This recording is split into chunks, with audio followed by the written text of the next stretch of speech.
first heard about Bilderberg in 1975, and I said, I don't believe it. That's not possible. Who in hell's Bilderberg? I spent 20 happy years with metropolitan newspapers. All the wires are clicking at my ear. That could not happen without me knowing about it. And the thing that first impressed me most was columns in 1957 by the late, great Westbrook Pegler, widely syndicated columnist. He wrote 2 lengthy columns about how approximately 100 leaders of international finance, heads of state, high public officials were meeting behind armed guards and closed doors on Jekyll Island, sealed off. What are these powerful internationalists doing? And why is it so secret? Why do they have armed guards outside? Why is it sealed off? The newspapers totally ignore it. Not a word. Total blackout in the United States.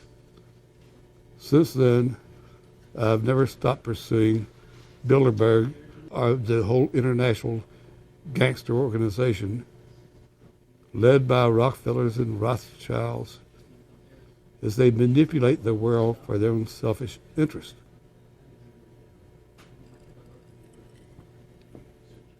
Jim, you've been waiting on the list. You normally get it on the first day. You haven't gotten it. We're told it might come in today. How important is that list? It's absolutely essential, although identifying people outside, as we always do, is important too, to find out who is not on their own list. In recent years, someone from Europe has sent a machine copy with a letterhead and so forth without identifying himself. So far, I haven't heard from him.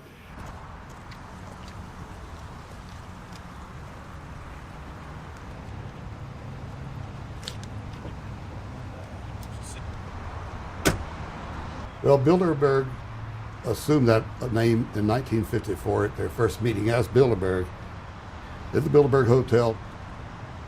It's a little bit like Shakespeare's As You Like It.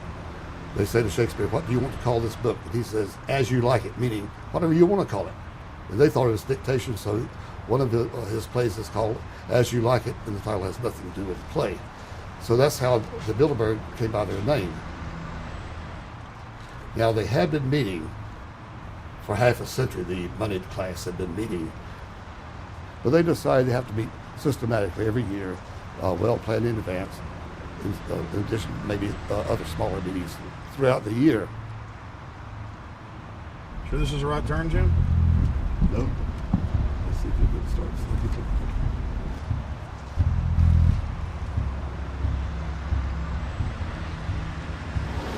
This is the global government. They are setting the world agenda.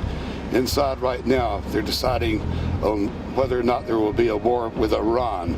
They're deciding whether or not taxes will increase, whether oil prices will be suppressed or increased. There's much more on the agenda that we'll be finding out in the fullness of time. But those are 3 items that are heavy on their list this year.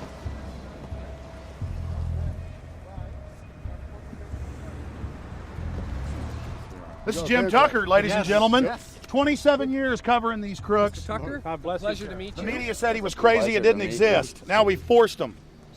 120 of the world's most powerful men, heads of state from Europe, high officials of the United States government, Treasury, White House, state, defense. They're setting the world agenda now. The reason they want secrecy is because they're doing evil. Evil is done under the cover of darkness. Good works are done in the sunshine.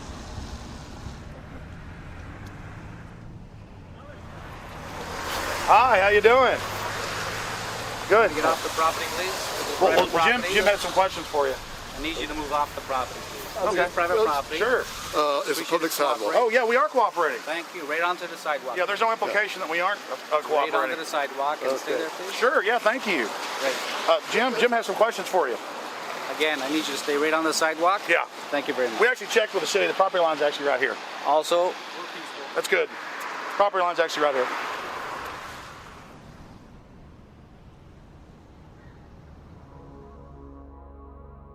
We are on the verge of a global transformation. All we need is the right major crisis, and the nations will accept the New World Order. David Rockefeller. We saw David Rockefeller and the car in black at the beyond the hotel. and they had no bodyguards. One of my friends shouted, "Hey, Rockefeller!" And he turned back, and he was afraid.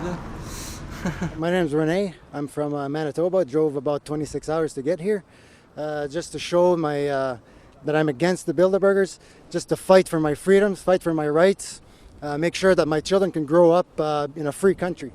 My name is Daniel Estulin, and I've been doing this for the last 15 years. I'm from Canada. I'm very proud of my country because, as you can see, there are a lot of people covering the Bilderberg conference. Last year, it took me 14 and a half hours to get to Munich.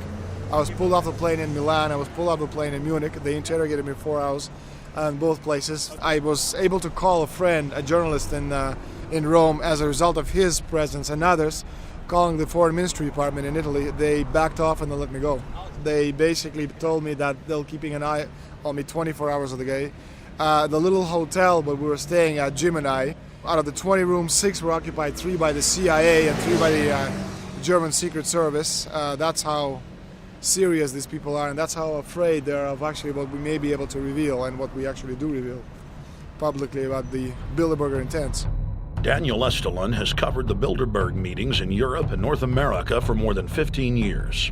His book, Club Bilderberg, has been translated into more than 20 languages and is a global bestseller. Estulin has photographed many past Bilderberg meetings. Rockefeller frontman Henry Kissinger is always a key participant. Here you see the president of the CFR, Richard N. Haas, followed by Vice Chairman of Rothschild Europe, Franco Barnaby, who is speaking with Henry Kravitz. And behind them is Richard Holbrooke, former U.S. Ambassador to the United Nations. The head of Daimler Chrysler, Jürgen Erich Schremp, arrives by helicopter. Here, the owner of the Washington Post, Donald Graham, escorts Indra Nooyi, the head of PepsiCo. Queen Beatrix of the Netherlands, whose father, Prince Bernhard, founded Bilderberg, is a leading figure in the group. Of course, globalist kingpin David Rockefeller, seen here with his bodyguard, James Ford, always attends. The then newly appointed World Bank chief Paul Wolfowitz is photographed at Bilderberg 2005. It has been reported that Wolfowitz had attended previous meetings, while still the Deputy Secretary of Defense, a violation of the Logan Act. Under the Logan Act, it is a felony offense for any member of the federal or state government to meet with members of a foreign government without the express authority and authorization of the President or Congress. Put simply, it is illegal for members of the government to meet secretly behind closed doors with foreign power brokers due to the problems of corruption and espionage that it breeds. For this reason, many prominent politicians attend, but their names do not appear on the official list. Despite the Logan Act, the governor of New York's name, George Pataki, does appear on the list, and we were able to catch the governor on tape walking with David Rockefeller at Brook Street. Multiple staff members inside Brook Street reported to us that Hillary Clinton attended for half a day. Several armored limos with diplomatic plates did arrive with police escorts and offloaded their passengers in the underground parking garage out of the sight of the press. Former World Bank President James Wolfensohn sardonically stared at our cameras. They're upset about the fact that they're being exposed. Well, I'm sure they are. I mean, look at the tinted windows. They don't want to be seen. They don't want even anybody to know they're here. So I'm sure they're ticked, and that's why we're here to try to expose them. Do you think that they were angry that they were on the front page of the local paper today? You think they're in there reading it right now, Jim? Yes, I don't think they're happy about it. They prefer nothing at all, no publicity. They prefer absolute secrecy. Yeah, you better look away. We're not your slaves. You don't own me.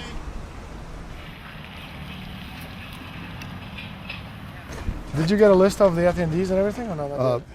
No, I've asked for one under a slight variation of my name, and I don't know if I'll get it or not. Also, it could happen today. For the last 3 years, I get back to the hotel. And there's a copy there waiting for you. Somebody who does not identify himself. I mean, I'm not just not revealing the source. I don't know the source myself. But a fact, because they want the Bilderberg letterhead on it, and makes a nice memento. Perfect. Alex. Yeah. That's Chalabi, eh? You think Chalabi? No, I don't think. I know. It looked like Chalabi, and it was a fat guy. Yeah. That was Ahmed Chalabi? Yeah.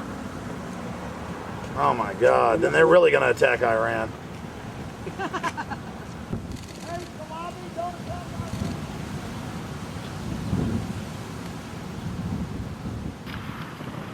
I've seen this guy around a lot. This guy is too, but our president. It's S, Scandinavian. Adrian Woolwich, Maria Monti. Over the last couple of years, they've been reeling with the amount of leakage that they've been experiencing, so it's getting harder and harder. But again, it will never get too hard for us because of the sources that we have inside are top-notch sources. People who are actually working for them, the Secret Service, the second layer, people in the Bilderbergers, the clerks, the administrative office, they're there. They are our eyes and ears, and every time there's something out, we always get the information. That's Francisco Pinto Balsamao. I think that's the Queen. It's the Queen. Oh my God, you can't kiss her here. You see her? Yes. Oh my God. The Queen of Holland. What usually happens, the Secret Service guys who are protecting the Bilderberg delegates, the staff, the cooks, the chefs, when they actually get to see and to hear what some of these nasty people are talking about, they're the first ones to look for us and the first ones to make sure that we get the information from the meeting. We're very rigorous with information that does come out. We double, triple, and quadruple confirm the sources, make sure that all the information checks out. A lot of the stuff, the Bilderbergers have planted information, make sure that this disinformation nullifies the accuracy of the reporting, which is why we never publish the first thing we hear.